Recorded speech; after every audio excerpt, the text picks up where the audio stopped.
What is up, everybody? Welcome back to another video. In today's video, we are back with another Detroit Lions draft video, of course. And today, we are here to take a little bit of a look at some of the undrafted free agent signings reportedly by the Detroit Lions. So let's get it started. Welcome ready to another video. Glad you guys are here. And yes, we are back to talk some NFL draft for the Lions. Now, this is that time where things like this can definitely go under the radar because the draft just happened. A lot of the talk's going to be about, man, the draft class that we had, recapping that kind of over and over and over. But the players that will get overlooked at this point in time and can get kind of lost in the mix, because if you kind of overlook it now, I found that in the past that when you kind of go back to it, everybody's like, okay, we don't really care at this point. You know what I mean? So I'm going to hit on it right now, man. We're going to start diving into some of these undrafted free agent signings. Now, these are not going to be my full breakdowns on each player individually. I plan to do a full breakdown on these players individually, but instead it's kind of a first look at the UDFA signings that has been reported that the Detroit Lions have made. That way we can just kind of get a sense of the players that we have brought in. I think we kind of did that pretty well with the draft picks when we were on live streams. And yes, we're going to break down every draft pick that we made. And again, I plan to do that as well with the undrafted free agents. Now, at this point in time, there's a pretty good amount of reported UDFAs that have signed with the Lions. This is according to P.O.D., Pride of Detroit, so shout out to them. But for this video, I plan to just do the offensive side of the ball, okay? I was thinking my original plan was, man, I'm going to knock this out. I'm going to do defense and offense, doing everybody.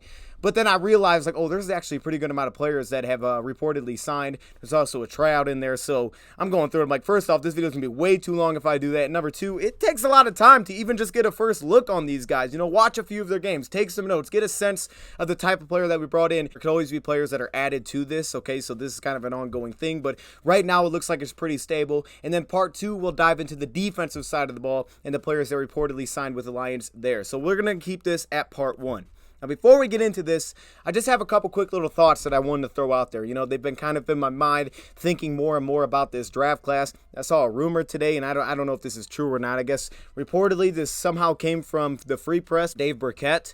But the rumor was the Detroit Lions are trending towards giving quarterback Jared Goff a new contract sometime in the next 15 months, per Dave Burkett. Okay, so next 15 months. At first I read that, I'm like, wait a minute, is that even a rumor? That's like a whole year. That's like next season. You know, they reportedly may give him a new contract. So it's not like something that's immediate if we're saying that this is necessarily true. This is not like an immediate thing. But it definitely got me to thinking. When you look at the types of players that the Lions brought in this offseason, specifically in this draft, the weapons that we brought in, yes, I do feel like, yeah, they're going to fit Hendon Hooker's skill set, right? And Hendon Hooker's a great backup for the Lions, and we'll see what that turns into. And this is a great spot to be. I'm so glad we got that draft pick. But when you do look at the situation for Jared Goff as well, I think these guys help Jared Goff a ton. Like, these are great fits to really fit into what Jared Goff's skill set is, where Goff is best, to allow him to be the distributor from the pocket that he is, right? He's not great off script. He's not the guy that you want running all over the place trying to find something open, create plays.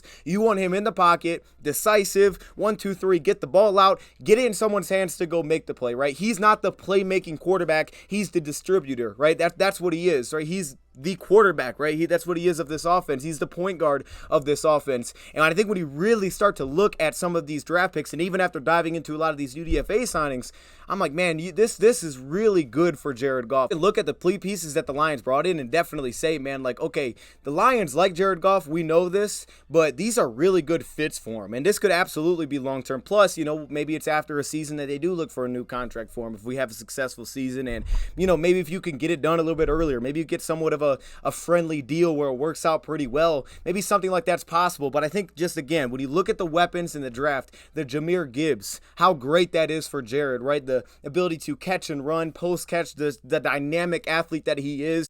And hearing a lot of that other GMs around the league said they would have used him as a slot/running back and that he wouldn't have got very far. So, you know, there was considerations. Lions could have taken him at 6. So the fact that they were able to move back was huge because he wasn't going to be able to get to number 18. And when you question some of the shelf life of some of these running backs, that's a legit question. But really in the last 10 years, outside of maybe Leonard Fournette, there's been a lot of success of these running backs, especially in the short term. You're hearing it now that that guy wasn't going to get that far past 12. So if the Lions didn't make the pick there, they weren't going to get the guy at 18. That's everything I've heard, is they were not going to get the guy there. Someone was going to take him, whether that 15, whether that would be the Patriots. Someone was going to make sure that that guy was not on the board at 18 for the Lions. So there's that pick. We talked about the Sam Laporta one, how dynamic he is with the ball in his hands, and man, starting to get to rewatch him, I'm like, whoa, this guy's way more than just that. But that's a huge part of his skill set. I still think he's the best in the class at that, in terms of just get the ball in his hands and let him go to work. He's so creative with the football in his hands. So you get those two weapons that are so good in that category, and it fits perfectly as to what you want for Jared Goff. Be the distributor. Get the ball in those hands. We'll draft the playmakers.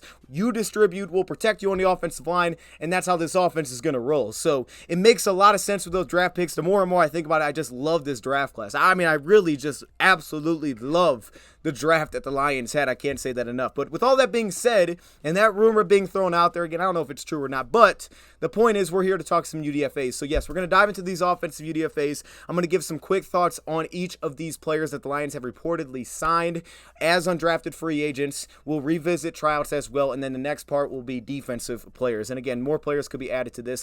I plan to do breakdowns on each individually, but this is just the first look at the offensive players. Let's dive into this. The first player that I want to start with here is a guy that I had to put a star on the page, man, because as I continue to watch this player, I just got super excited. At first, I start watching him and I'm like, okay, I don't really know if I understand this signing, like what to make of this. But as I continue to watch, I got really excited and I was like, man, this is someone that I'm super intrigued to do a full video on. So that one is something that we're definitely going to make sure happens. And then you take a look at the background and the position change and you're like, dude, this guy, he fits right into the category that I just made, basically, of the Jahmyr Gibbs, and adding him and Sam Laporta and the guys that, hey, just get him in their hands and let them be the playmaker with the football. That is absolutely what this player is, and that is, let me make sure I say his name right, Kitan Thompson. I believe that's how you pronounce his name. This is a receiver out of Virginia that's 6'3", almost 6'4", 218 pounds. Now, I say this when I say receiver because he's not just your normal receiver that played in high school, college, and it's just as simple as that. No, this is a player that played quarterback in high school. He's a dual threat quarterback. He went to Mississippi State as a quarterback. He backed up Nick Fitzgerald over there. Then he transferred out to Virginia and basically became a weapon on that offense.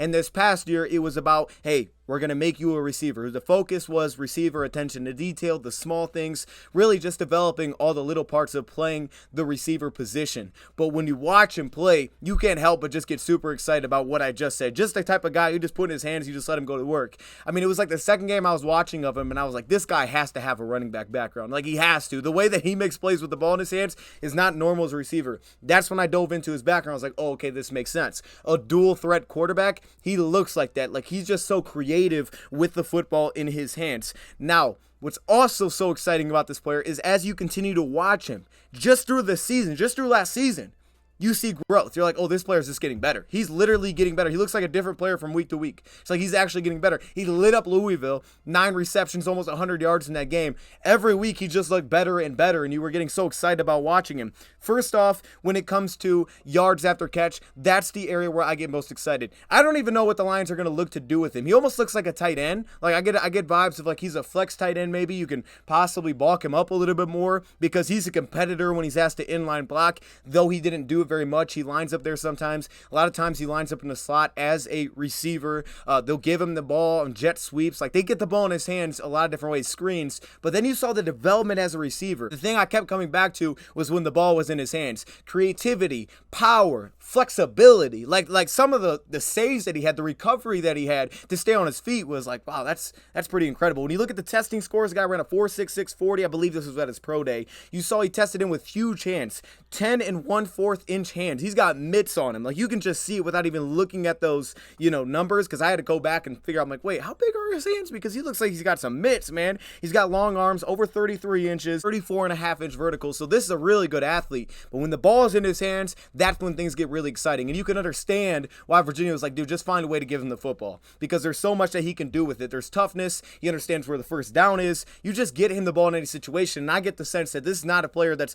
afraid of contact. Like, he flies over the middle of the field with with no concerns whatsoever. Doesn't really take his eyes off the ball. Like, he takes big hits, but at the same time, man, he is so dynamic with the football in his hands, and he's got some burst and shake to go along with it. So you tie that, if he plays tight end, it's going to be like, what the heck, who is this guy? But then you come back to the other things, the areas that probably need work. Specifically, you start with separation. Now, this is something that grew on me. At first, I'm watching like, oh, this isn't very good. It's like he's not using his size very well. It was Old Dominion was, I think, the first game I went through, and I was like, man, you know, he's allowing guys to kind of hang on him. Like, he's way bigger than these slot corners that are mashed up on him, but yet they're hanging all over him. He's not separating at the top of the route. On simple routes like out routes, it's like he's not getting the space that he needs. Everything's becoming contested. But as you continue to watch, you're all of a sudden like, oh, wait a minute, hold up, this is getting a lot better. This is getting a lot better. He's using his size to his advantage. You're seeing the juice that he has. I mean, he looks slow. I'll just say he looks slow in the Old Dominion game. Like, this guy at 4.66.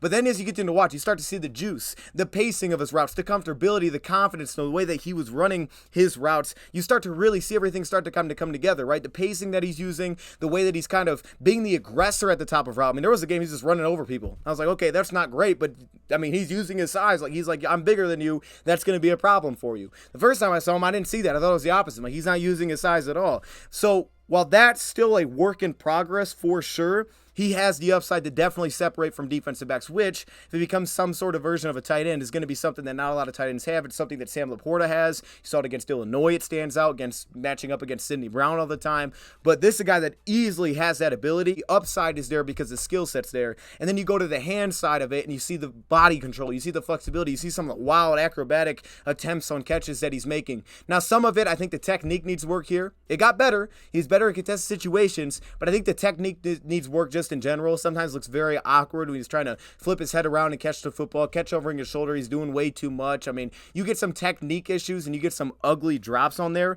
but you can see the big hands. You can see the big target that he creates, the flexibility that he has. You can see the toughness in traffic where it just doesn't concern him whatsoever. So I think while this player it's clearly not all there, I don't even know how we're going to use the guy. But if you just allow him to be a weapon, I'm super intrigued to see what this player turns into, because him just kind of playing more of a receiver role, clearly he took that challenge on. He got a lot better with Virginia very fast. I think this guy is someone to keep your eyes on. I would star him, okay? Now, hey, I got to do my full deep dive. I stopped myself. I got to get this video out, but I would star him if I'm a Lions fan and say keep an eye on any news that you hear around this player, because, man, he looks weird. He's wearing the 99, but keep an eye on this guy because, man, he is fun to watch, and I think he's just getting started. Continuing on, let's talk about another receiver. This is Chase Coda. I think that's how you say his name, okay? It's a little bit weird how it's spelled, the last name. I'm not sure if I'm saying that right. Out of Oregon, he wears the number 23 as a receiver. He's a transfer from UCLA, plays a lot in the slot. Another bigger receiver, 6'3", 200 pounds. You saw the statistics that he put up, really didn't have much production at all at UCLA until he went over to Oregon. 36 receptions, almost 500 yards, 3 touchdowns this past season. He had a punt return also thrown in there. Player that I think when you think about like the guy that has the long speed, the big physical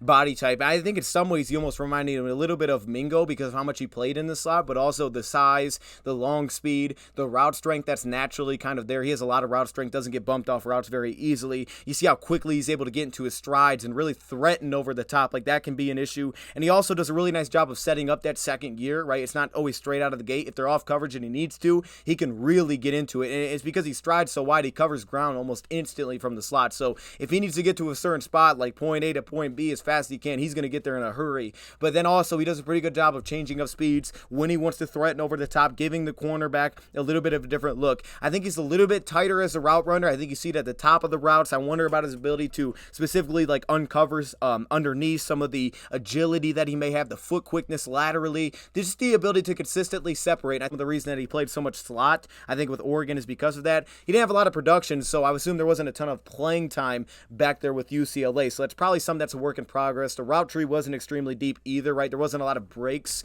within his route tree, but he's really well built. He's got some plus power. You see when the ball's in his hands. You see it also flash as a blocker. He has some physicality to him, even though he slides off a little bit too easily. There's some physicality to his game. As a pass catcher, I wish this was just a little bit better. And again, I'll have to watch more. I haven't went through enough games to say like, okay, I confirm I don't like him as a pass catcher, but just some little knocks. Like, that's not to say he had tons of drops or anything like that, but I think he can get a little bit wobbly on chest high passes, and that can kind of slow down his yards after catch catch, the technique there. Also, you'll have him sometimes take his eyes off the ball. They'll throw a lot of screens to him, and you'll see him kind of peek out, and then all of a sudden you can have him lose the football. So it wasn't like the best hands I necessarily saw. Physical, good athlete that definitely adds competition to a receiver room that doesn't have the most size after the Jamison Williams suspension. Some really much needed size. He tested extremely well, so I almost wonder if technically you clean up some of the things in terms of his ability to route run, create separation, win off the line. I think there's might be a lot more upside than there, because for a guy to have a 6.86 3-cone drill at that size is pretty impressive. You're on a 4.51, you see the long speed there. This is a guy that I think may have much more on the table. He just hasn't played a ton. Jump into some of the offensive linemen here that the Detroit Lions signed. Let's start off with Connor Galvin out of Baylor, a 6'6.5", basically 300-pound offensive lineman. I'm gonna be honest, this guy, I wrote it down, he reminded me a lot of Matt Nelson. Like, I got a lot of vibes of Matt Nelson and a guy that could potentially compete in a similar type of role. You see the testing numbers, which were really good, 29 bench press reps, over a 30-inch vertical for an offensive tackle, right? So you see some of the testing scores there, which were really good. He also competed in the Shrine Bowl, a tackle slash guard. I think he's going to push into guard out of William & Mary, who is also on the same team, like on the same side, both on the west side there for the East and West Shrine Bowl. He's a 6-year senior, and I think you kind of see that when he plays, like just some of the intelligence that he brings. Heavy zone blocker, which is something that I think definitely ties into a lot of these offensive linemen that we signed. Zone blocking scheme background. I think, again, when you look at the background of offensive linemen that we have signed, you get a lot more of the athletes, maybe not the big 330-pound guys, maybe a little bit on the lighter side, but they're really good athletically, maybe some high football IQ type of players, and I think Connor Galvin out of Baylor fits directly into that. You see quickness off the backside. You see good body control, which I think could be really good if he was potentially asked to play guard. His lack of length and hand size could potentially push him into that role. I mean, this is a guy that I think is probably going to compete for maybe a backup swing tackle role, or potentially just get kicked in the guard and they try to compete and earn a spot there as more of a pass protecting type of guard. But I think when you see the body control and the quickness off the line, has that ability to protect both gaps if he was asked to do something like that, even though he played at tackle in the East and West Shrine Bowl. Speaking of quickness, though, you see it on the edge as well. He has some recovery burst to him, so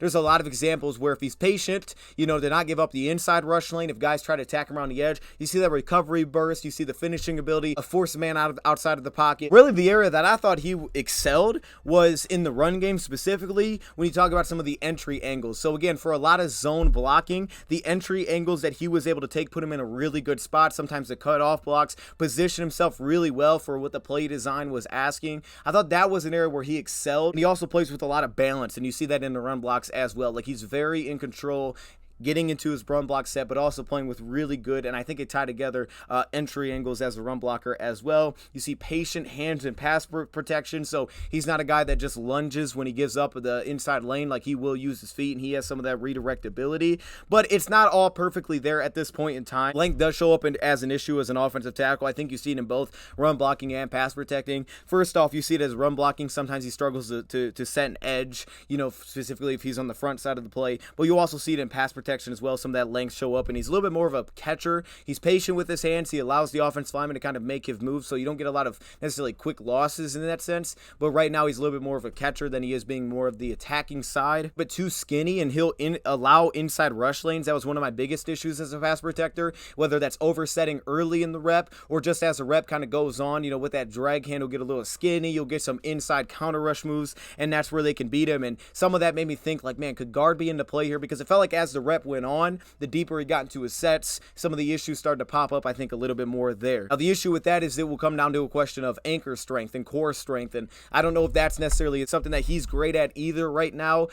Having that anchor to be able to step in, you'll see it a lot of times to set up stand-up bull rushes, so kind of lean into the block rather than sit down. And again, he's 6'6.5", so that's going to be a pretty tall guard if you're asking him to do that. But someone to keep your eye on, because I think, again, compete for backup tackle, swing tackle, but I think he could also definitely compete for guard. But he looks like a guy that's definitely played a lot of football. Definitely a guy we'll keep an eye on for potentially competing in maybe like a Matt Nelson type of role. I think when you take into consideration his body type, maybe not being the strongest, but the entry angles, the way that he uses his hands on blocks, the patience he plays with, that could be a guy that can compete for that type of role. So I look at that as some really good competition potentially there. Another offensive lineman we have, and again, if I mess up the last name, I apologize. This is Ryan Swoboda. I think I'm saying his name right here. Look, what's going to stand out about this player is that he's 6'9.5".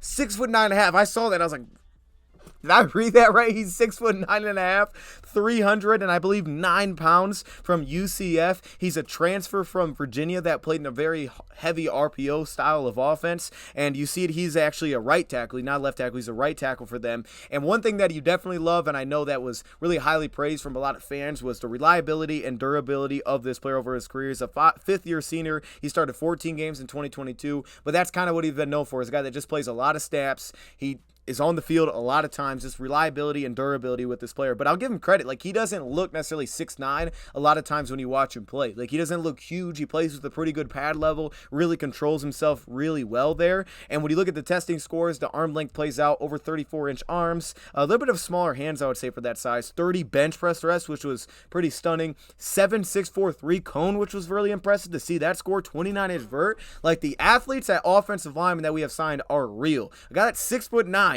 that has a 29-inch vertical, I'm like, dang, that's really impressive. All right, so when I take a look at this player, where I thought he stood out the most is, again, what probably makes sense, the anchor, the strength within his game. And you'll see that there are definitely moments when you watch him block some of the drive blocks, and he'll just move guys off their spot multiple yards down the field. And I think for the most part, again, he keeps a pretty good pad level considering his size when he's blocking upfield. You don't get a guy that consistently just pops straight up. Now, to that, I think leverage can be a little bit of an issue. Specific matchups can be a little bit of an issue trying to stay underneath, and because of that, I think it leads to some connection issues, and he'll slide off a lot easier than you would expect. You get a lot of push-pull issues because heel hands will be up right here, like on the neck, and then the defensive tackle is a little bit smaller, can get up on his chest, and they get off those blocks a little bit too easy, so that'll be something that's have to be improved upon, probably just the hands in general. You got a finisher, though, here. You got a tough player, so reliable, durable, tough. You see, like, this guy's not content. You don't see him just walking around when the play's dead. Like, he's working jabs with the defensive lineman. Honestly, I think all the RPOs kind of slowed him down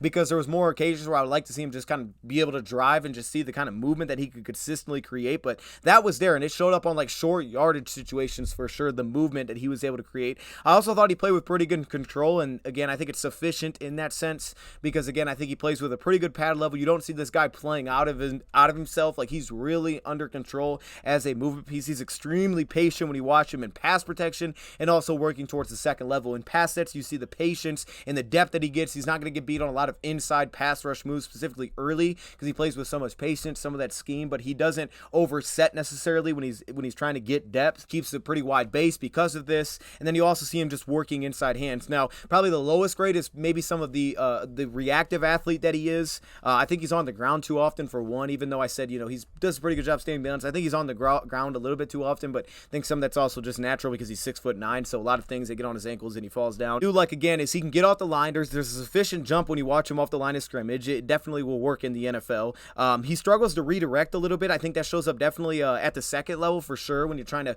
pinpoint targets to hit at the second level. Some of that's the length that he starts to kind of lean on there, just a type of reach for target. And he'll lose guys in pass protection. Like that can show up. He'll lose guys in pass protection. He'll focus on one thing, he'll lose something else. But this is a player with a lot of strength. Definitely a different piece to add to this offensive line for sure. But I love the way that he's able to play with such a low pad level, durability, reliability, strength, something that I believe the coaches are going to want to see here. And at the same time, again, this is another guy that I don't know if he's hit his ceiling. I mean, he was injured against Cincinnati. I think he got rolled up on in that game, but I don't know if this guy is hit his ceiling. I know he's a fifth-year senior, but I think there's something here, especially when the scheme maybe looks a little bit different. Again, I need to watch more of the player, but I like him. I think for a guy that's that big, he doesn't show up as much of an issue. It shows up at times in little things, but it's not something that's like glaring. It's like that's gonna destroy him in the NFL. There's some you could make work with this kind of guy. Now, guard, probably not at 6'9", but definitely someone to keep an eye on for a tackle position. Today we got another offensive lineman to quickly hit on here. I'll try to fly through this. Again, if I miss up any of these names, my bad. Brad Cecile out of USF, another smaller in terms of weight offensive lineman. This one is a center, 6'3", 294. Another zone scheme. Pretty heavy zone scheme that he played in here, and this is the player that kind of like the tackle that we talked about. You kind of see it as an offensive lineman here. He doesn't wear gloves, which I don't know if centers usually wear gloves. It's nothing that stood out to me because I was watching all these guys are all wearing gloves, and this guy's not wearing gloves. It just look kind of weird, but doesn't wear gloves. Either way, what matters? Moving up to the second level, definitely light on his feet. I think there's a lot of dexterity when you see him as a mover. You see the testing scores, 29-inch vert, 7.833 cone. They're not the most impressive, 24 bench press reps. I think some of the strength you would like to be a little bit more there, but there's definitely some dexterity when you see him moving up to the second level comfortably. I really am intrigued about this guy potentially getting a shot at guard. I know he played center. He may stick there. at 6'3", 294. I think that's the size that could potentially kick the guard, especially if he adds a little bit of mass to him. The issue is he doesn't have like broad shoulders, so he has kind of more of a center, I would say, frame. Like, maybe this isn't in the cards, but I'm intrigued because I thought he had some struggles like against Florida, Jervin Dexter, some of their big nose tackles over there, just kind of maintaining those guys against the run specifically. And I do wonder if with some of the movement skills, they could potentially give him a shot at guard and minimize some of those issues depending on the matchups he's able to get. This is another guy that doesn't have the best anchor in terms of like resetting that anchor and pass protection, but I think you definitely see an intelligent player here. I thought the biggest thing was zone awareness. Zone block heavy, but the zone awareness was real. Like the fluidity to understand leverage, what matchups I want to pick, when do I want to hit the second level. So there were certain times it looked like he was a polar, and you're like, he's not a polar, this is a zone run, but he would bounce out because he understood where, you know, the help was needed and where guys had their blocks and where they didn't, and it was a very quick recognition. Like, this seems like a really smart player that understood the leverage side, not necessarily being the lowest man, but understanding how to get leverage into his blocks, positioning with angles, that kind of thing. And a lot of it came back to the zone side of it because of the offense that they played in. But a lot of these guys from zone schemes, he's someone that's super intriguing. I wonder if there's a position potential change here, but I could also see why they leave him at center because of some of the frame that he brings. Now, moving on to the running back position, this was a guy that was reportedly guaranteed some money here, $100K, I believe, according to Pride of Detroit. That could be wrong, but I'm just throwing it out there. 24 years old. You probably heard of him. It's Mohammed Ibrahim, the running back out of Minnesota. Now, this is a guy I'm very familiar with. I remember when he took off on Ohio State, I think a couple of years ago, so I'm very familiar with this player. 5'7.5", 203 pounds. He had a leg injury. I think he had the injury in 2021 was the Achilles tear, so we only played one game that season, but he has played in 41 games, so tons of experience. Look, this guy could have a very specific role on a team, and I think there was a case for him being drafted, maybe not. I can understand why he wasn't, but I think specifically when you look at him, no matter what room, a lot of teams could use a short yardage back, and I think this guy could potentially squeeze onto a roster, maybe even our roster, competing with a Craig Reynolds, something like that for running back 3 as a short yardage back. I mean, I know that's Montgomery, but that's where I really like his skill set, man. He has a talent for winning in short yardage situations, punching the ball into the end zone. He had like 37 touchdowns or something, like, or maybe it was 20 touchdowns. I don't know. He had a lot of touchdowns. I'm getting the numbers mixed up a little bit here, but you see it in pass pro. We'll start there. Wide base pass protection. I think the frame is definitely there and the willingness is there. You'll see him hop off play action situations, and he's an attacker. Like, he's not afraid. This is a hard hat, you know, kind of lunch pail type of running back is the vibe that you get. Now, the feet stop a little bit, but really tough type of running back. I think there's definitely patience, short yardage patience. There's decisiveness and patience, very heavy, wide, outside zone type of scheme that he worked on here, but he has that feel with so much experience that shows off there. But I think the low center of gravity, kind of like Deuce Vaughn, shows up for sure into that short yardage success. He has the leg drive when, you know, contact stops. He's able to be a pile pusher. You see that downfield, you'll get like runs where he's just dragging everybody along with him, along for the ride. I think he's a little bit stiffer. You don't get the jump cuts and those types of things that some of these running backs get, some of the lighter, twitchier types of guys. Maybe not necessarily the burst either. I think he has a little bit more build up than that. So he may just be more of a unique role, especially early in his career. There is some, I think, lean to him, meaning like coming into contact, the ability to lean, separate, create a little bit of distance between him and a defender. I think that shows up really as a zone runner. Some lower body flexibility there because of some of the bend that he has. I think you would like to see a little more creativity second level. I mean, he's not going to be the guy that's super shifty. He's definitely not a shifty type of back in space from what I've seen so far. I could be wrong, but from what I've seen so far, but I definitely think he's a guy that could use a little bit more creativity, make you miss, one-on-one, that kind of thing. Right now, it's like a lot of it's the power side of it. I think you could see a little bit more of that, and that could definitely help him out. But I think you put him in a zone running attack, that ability is there, the quick recognition is there, the feel's there. He's decisive, really good pacing as a zone runner, and a short yardage upside type of back that will block. And, you know, he didn't get thrown the ball a lot from what I saw, but everything looked pretty good. There just wasn't much of a route tree. I don't think he's going to be a pass down type of back. I don't think his skill set necessarily plays into that. Stats there, 320 carries, school record. 1,665 yards, school record this past year. 20 touchdowns, there's the number. School record. Like, school records across the board in 12 games played. We know what this guy's about when he's healthy, and I'm intrigued for him as like a running back 3 for us. And then finally, unless I miss somebody, and I'll check after this one, but we have quarterback Adrian Martinez out of Kansas State, 6'2", 6'2", we'll just say 6'2", we'll round up here, 221 pounds, losing it right now. And his name may sound very familiar if you're a Michigan fan, Michigan State fan, if you watched the Big Ten. That's because he was with Nebraska for a very long time until ultimately going to Kansas State, played in multiple games this past season, and man, I thought he played pretty well. Now, quarterbacks, I'm definitely going to have to watch a lot more of this player to see how I really feel about him, but I really liked him. Like, I didn't know what to expect. I know I always see flashes of Martinez, and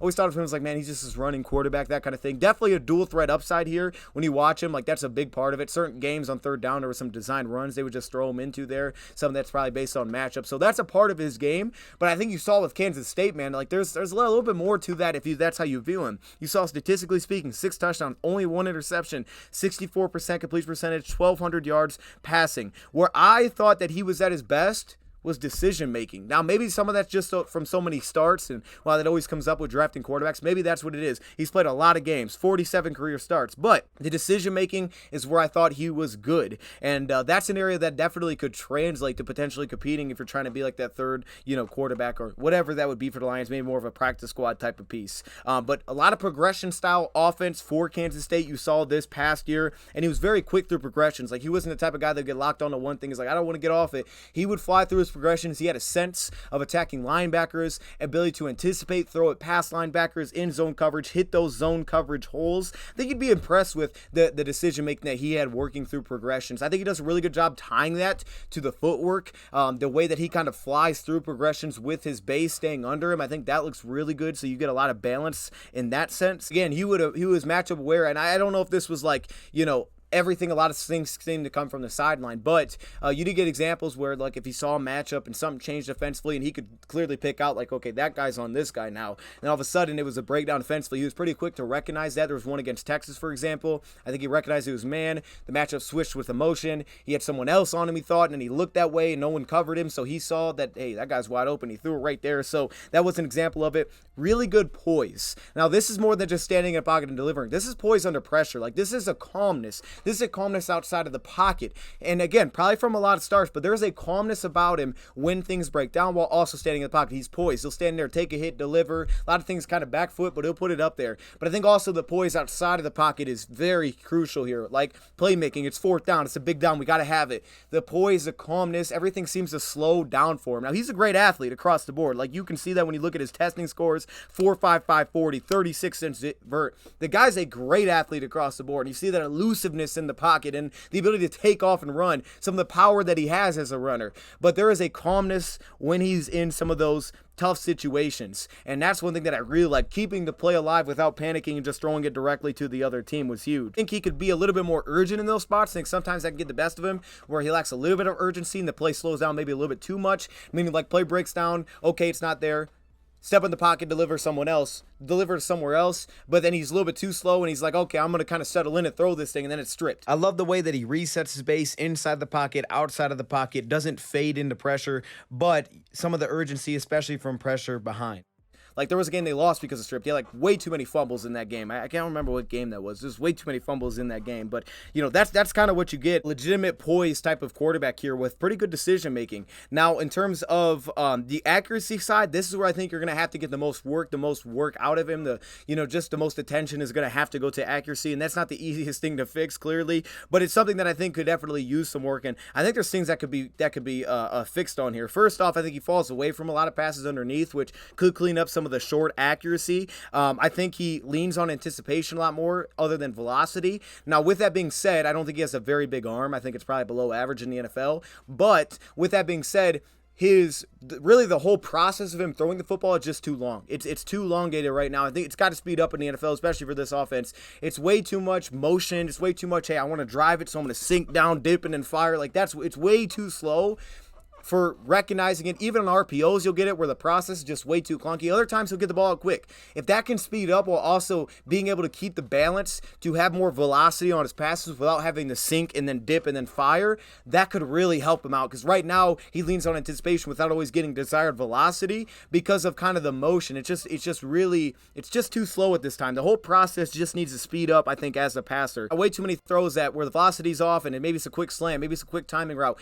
and receivers are forced to either come back to the ball or it's behind them, and it's just like, man, if that process just sped up a little bit, I think this would actually improve a lot of your accuracy. But the positive side, finding zone windows is real, right? The recognition, everything seems to kind of cool down. He seems to have some ice in his veins, man, for real. Trust himself to just put it in there. He'll throw his anticipation, doesn't need to see it. He'll just fire in his own window holes, especially attacking linebackers. Understands coverage in sense of he'll throw away from coverage, doesn't throw a receiver right into a safety. Like that's something that he had some recognition of. Okay, where's the help at? I'm not going to go there with the football. Also had the ability to throw without even using his legs. Now, I think sometimes this can happen too much, but just being able to stand there flat-footed, just throw it back foot. He had some really nice touch on the football, some of those third-level throws. Sometimes I think it's too often that this happens, but he can really throw without even using his arm. Like, he's got some toughness to him. So when things are really bad and he has that poise, stands in the pocket, delivers while taking a hit, he's able to keep the ball down, keep a pretty good trajectory on the football without getting hit and the ball just lost straight up in the air. Like, that doesn't happen even without having the most velocity. And there, I think you see some of the best velocity from